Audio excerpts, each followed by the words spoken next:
What's up everyone, this is Bawon Samdi, and in this video we are making a breakdown slash thoughts slash theories about the 8th episode of WandaVision. If you saw my reaction video to this episode, you will have seen that there was a lot of revelation, a lot of answers, also some questions, but we kinda are reaching to the final stage of this series, at least the first season. Let's go to the beginning, which we see Agatha's Harkness past. As we know, Agnes is actually Agatha Harkness.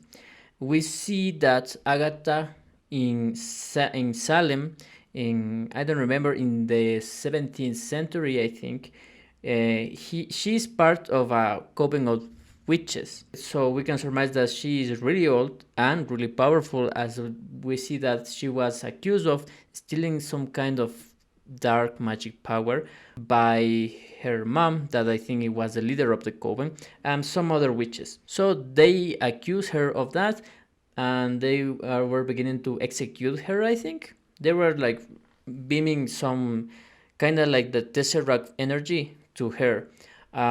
But she reversed that, and she killed them all. Also, she killed her mom. And we see something interesting, that these kind of magic spells, they are different colors for each character and also represent different sources of the magic. For example, Agatha's powers or magic is purple, which the only time that we saw a purple energy blood like that was on both occasions: Doctor Strange, which was the Dark Dimension power, and also the Power Stone. So maybe the magic colors are related to the Infinity Stones. As we know, Wanda's power is red, which could be the Reality Stone, but we're going to talk about her magic later. A little note in this segment of Agatha's past: when we see that when her mother was casting a beam at her, that a little crown thingy began to form in her head. So maybe that's how Wanda is going to have her iconic helmet, like when she's really concentrated on her magic, that thing forms around in her head. Now we return to the present, where Wanda has found out that Agatha just kidnapped her children, and then she goes down to Agatha's basement, where she is being imprisoned or submitted by Agatha's magic. And we see that Agatha has a lot of knowledge of how magic works, but Wanda doesn't, and that's something that Agatha is kinda of annoyed. Like, she knows that Wanda made the whole Westview thing, but she doesn't know why, if she's untrained, she could do that. So this is the intention of Agatha's character, is to find out how to harness or how to direct this power, this magic of Wanda, into doing her bidding. Agatha also revealed that she was behind of a lot of stuff on Westview.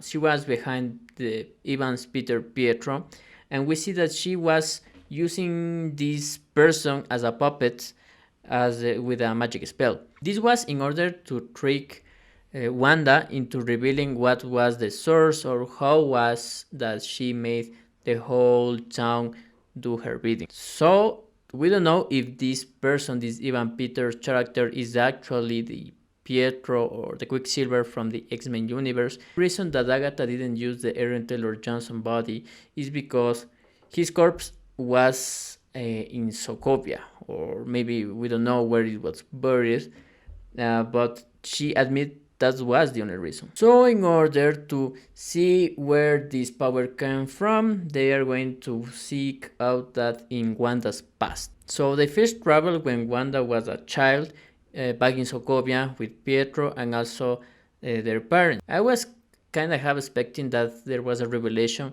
that the dad of Wanda, I think it was Oleg, I don't know, that was played by Michael Fassbender, or for the age, Sir Ian McKellen, to connect the Magneto stuff into Wanda's past. In this child memory, we also see where was the inspiration of Wanda to make the whole sitcom vibe in Westview. Her parents have a collection of DVDs that sometimes they watch to pass the time, also to be distracted of the whole Sokovian war. We see the Dick Van Dyke Show, we see Malcolm in the Middle. Essentially, we see all of the series that WandaVision was parodying up until this point. We see that that night that they were watching the Dick Van Dyke Show, there was an attack on their home, and we see that there is a Stark Industries missile there planted in front of them. If you remember, they said that for 2 days, in the reaction video said 2 months, but it was 2 days, the bomb didn't explode. So it was a drawback line that we didn't give too much importance to that. So here they revealed to us that the reason that the bomb did not explode, it was because Wanda unconsciously make a spell, a probability spell, so the bomb won't go off. This is very important because up until this point, we assume that for Baron Strucker experiments, Pietro and Wanda had their powers like the miracles that, as Baron Strucker said that they were. But Wanda always had the magic powers. And talking about Baron Strucker and Hydra, we jump to the next segment, the next time segment, where we see how they are experimenting on her. We see the Loki scepter with the Mind Stone, and we see that she's interacting with it. The scientists that are making the test also said that everybody that touched the scepter stone died, but we see that Wanda can survive that. In fact, when Wanda touched the gem that is on the Loki scepter, it opened up to reveal the Mind Stone, and she have a sort of like vision of her future, I think. We see that is a figure of a feminine figure with a Scarlet Witch outfit. So maybe that's how her powers become so powerful. Like she had like a little bit of magic inside of her, but when she touched the Mind Stone, it amplified, and that's how she began to manifest. And we see in Age of Ultron that now she can manipulate stuff around her. Then in the next time segment, we see that we are in before the Civil War event.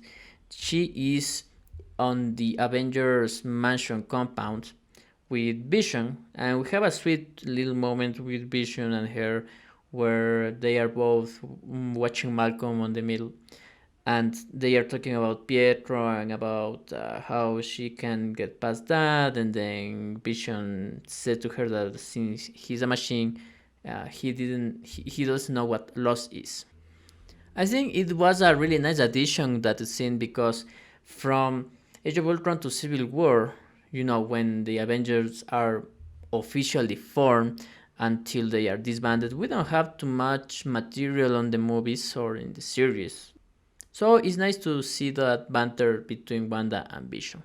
Now, in the final time segment, this is just before WandaVision started. It's after the blip where everybody comes after the Thanos snap. We see that Wanda went to retrieve Vision's body after the Endgame battle and I guess Tony's funeral. But Sword retrieved Vision's body before she could do that. And she's storming to Sword. And this is the moment that we begin to think, this is when Wanda stole Vision's body, and that's the whole thing that is going to unchain these events.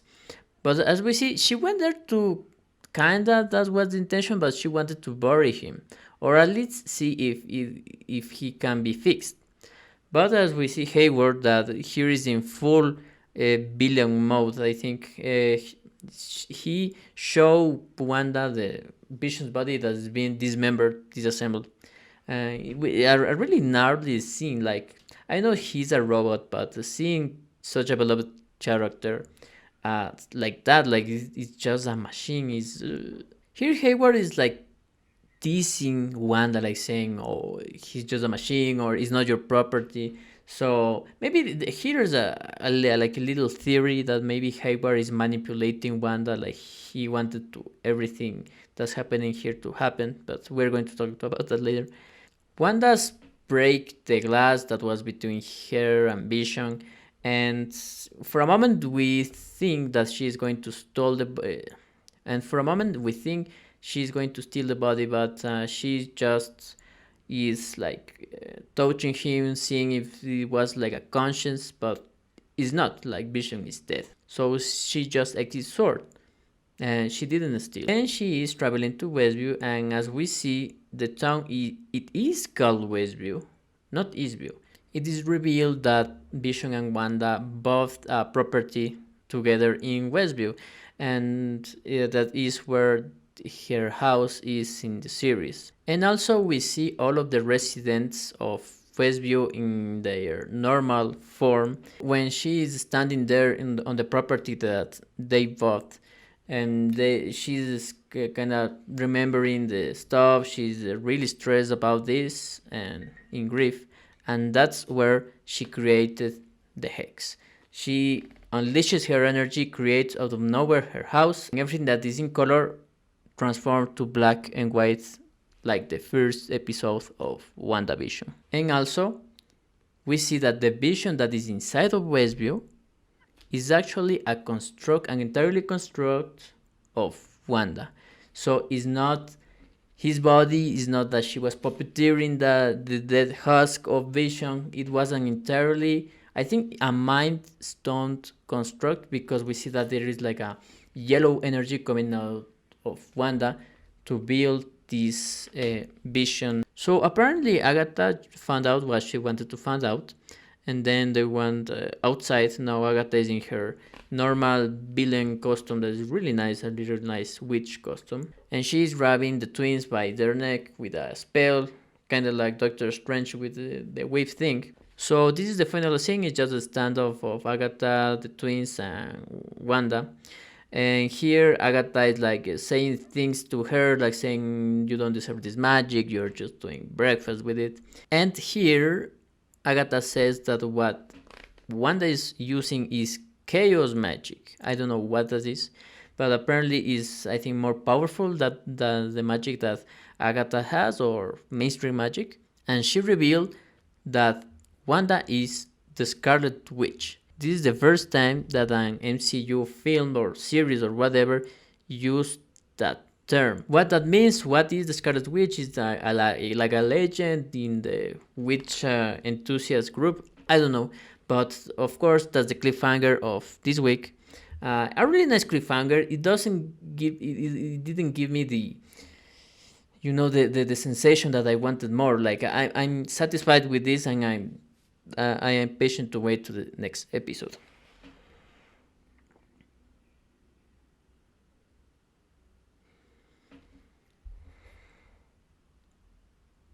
So that's how the episode ends. But as you know, this is an MCU official territory now. So we have a post-credit scene, and oh my god, we see that Hayward. Remember that Hayward was planning something outside of the hex, like he was going to drop a bomb or was going to, I don't know, rain napalm on them. But we see Hayward was reassembling Vision, but he couldn't activate him. So we see that he used some of the magic power that was in the drone that Wanda threw to them. If you remember when she went outside of the hex for a moment, he used that power to reactivate this Vision, this white Vision.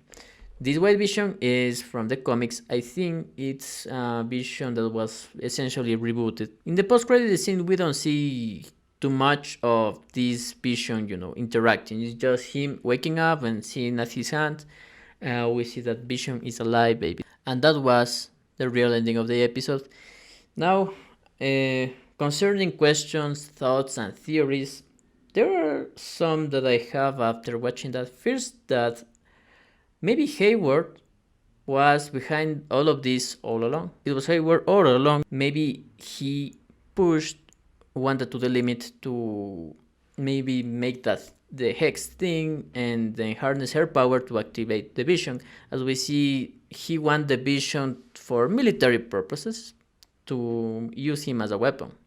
So maybe it was just a ploy of him. My next question is, how does Agatha enter the hex, or how did she find out of the hex? Like, it's weird because in Agatha's house, as you can see in the basement, it's like she was already there, or like she was already preparing some stuff. Like, it's her lair, I think. So maybe she was there when the hex was created. Also, does Wanda's parents have something to do with magic? It's weird that Wanda just born with that. Maybe her mother or her father are like magic users too, or maybe Wanda and Pietro inherited their powers from their family, and the Mind Stone, as we see, just awake them or amplify them. Talking about Pietro, also, is Pietro the X-Men universe version or an alternate universe version of this is just a guy? This is the thing that they have to tell us in the next episode. This is a pretty significant thing, because if this is not Ivan Peters' X-Men Quicksilver, then the multiverse theory maybe can be rest, or maybe can be shut off until Doctor Strange movie.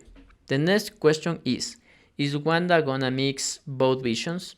We see that we have the Westview vision and the White vision.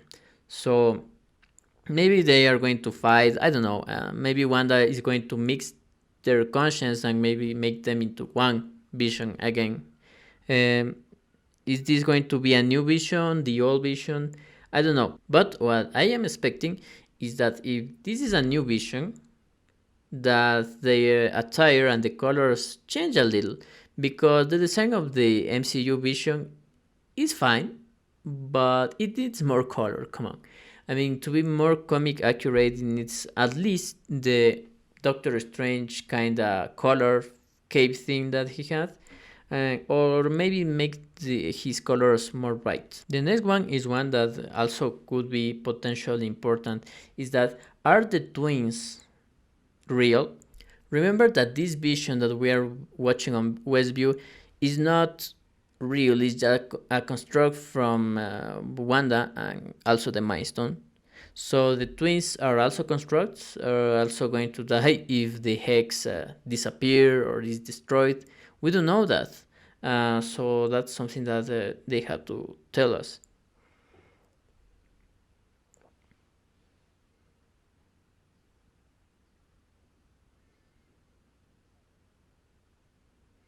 Concerning the twins, this is also another question. Is Agatha gonna kill the twins to trigger Wanda's powers? We see that Agatha wanted to know how Wanda unleashed her powers, or how is that powerful. And from what I surmise, is that she saw that tragedy is the trigger of her powers, or maybe she is going to kill her children, and that will trigger more power from Wanda. Could be a possibility. And the last question, this is more like a real world one. Who is going to be the secret cameo that they are saying is going to be on the final episode? It has been revealed that it's not Chris Evans, not Benedict Cumberbatch. So who is it? And I was betting that it was going to be Doctor Strange, because this is a magic related thing. Maybe he is going to help, or maybe after all is resolved, he volunteered to teach Wanda the ways of the witchcraft. Or maybe it's going to be Wong. I hope not, because not to disrespect Wong, but here are telling us that this is a Luke Skywalker type cameo, so it's like a main character of the movie. So I hope it's not, like Wong open the portal and begin helping. Power to Wong, power to Wong. But I expect to see somewhat more weight. So these are my comments, thoughts, questions, and also a little breakdown of the WandaVision episode number 8. This was a really nice climax for the whole series. and I am expecting for the final one to be a satisfying ending. That's it. Bye.